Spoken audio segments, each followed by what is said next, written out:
The President has a number of specialized powers and privileges not given to other branches of government.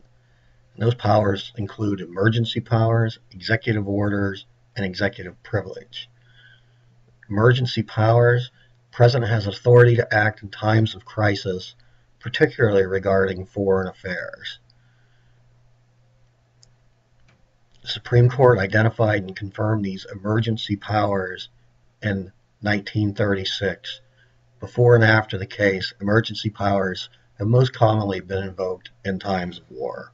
Some examples: Lincoln suspending civil liberties and using state militias in the Civil War, and Harry Truman seizing control of steel plants during the Korean War.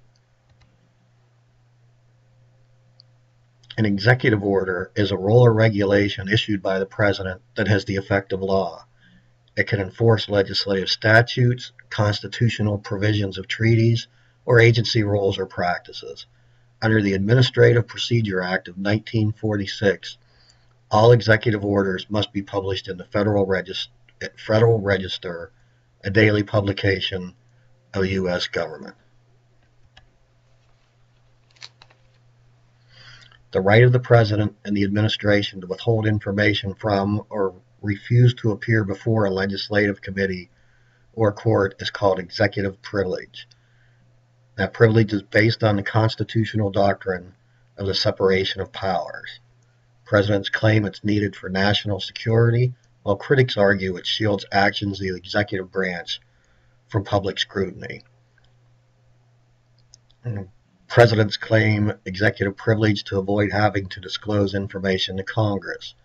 An example of that: President George W. Bush refusing to divulge Dick Cheney's role as chair of the Energy Policy Task Force.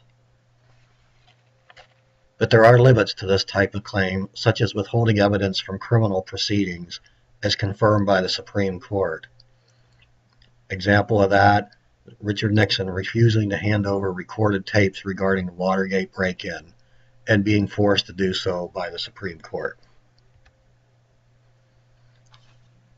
Articles 1 and 2 of the Constitution authorize the House and Senate to remove the President, Vice President, or other official for committing treason, bribery, or other high crimes and misdemeanors. This accusation, called impeachment, begins in the House. If the House votes to impeach, the Senate then conducts a trial. No president has ever been impeached and then convicted and removed from office. At one time, as hard as it is to believe, presidents answered their own mail and typed their own letters. It was not until the 1850s that they were assigned even a single secretary. Of course, significant growth has occurred since then. Though not specified in the Constitution, virtually all presidents in history have surrounded themselves with an official advisory group, or cabinet. The cabinet originally consisted of only 4 positions, but has expanded to 14 department secretaries and the Attorney General. The cabinet meets to receive directives from the President, provide information from their areas of specialization, and to give advice on matters of state. The President also relies on advice from an informal group of close friends called the Kitchen Cabinet.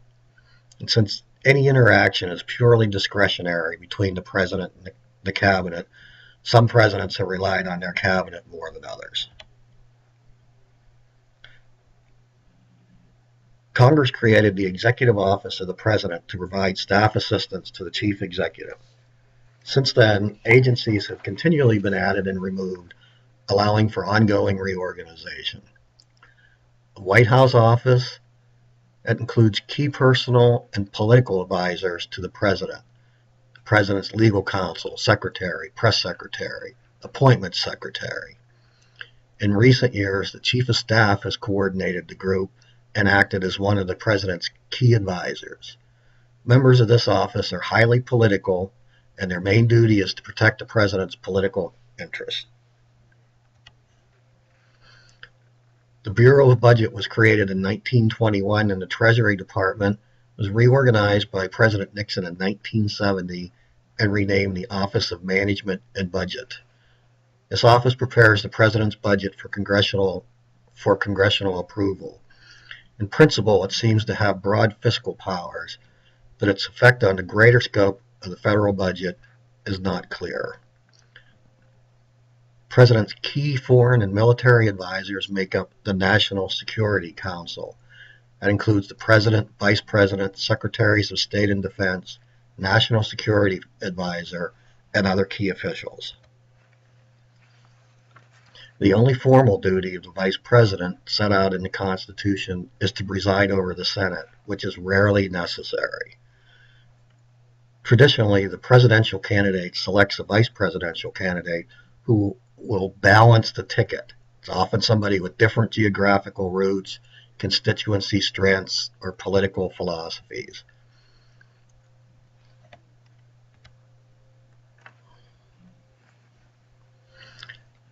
Vice presidents have one major responsibility: taking over if the president resigns, dies, or is incapable of performing official duties. 8 vice presidents have taken office due to a president's death. Presidential disability has frequently occurred, but the correct response is not addressed in the Constitution. Some modern presidents have made pacts with their vice presidents regarding this issue.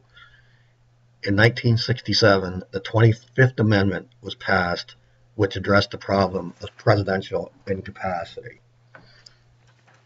This amendment states that a president must notify Congress in writing if he or she is unable to perform the duties of the office, and the vice president will serve until the president is able to return. If the vice president and a majority of the cabinet become aware of a presidential incapacity, they can declare this to Congress, and the vice president will take over. If a dispute arises, Congress makes the final decision.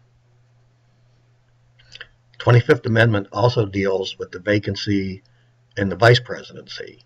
It states that the president should nominate a new vice president who must be confirmed by a majority of both houses. If both office holders should die or otherwise be unable to serve, the line of presidential succession established by the Succession Act of 1947 appoints the Speaker of the House as president. One notable example of a vice presidential vacancy: Gerald Ford became president when Richard Nixon resigned from office.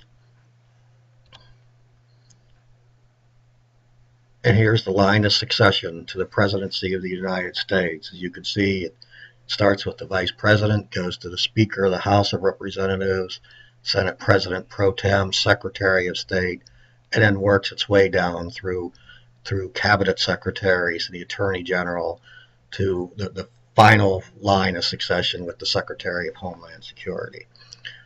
That concludes the lecture for this chapter. Please look in the course documents section under this chapter for additional assignments.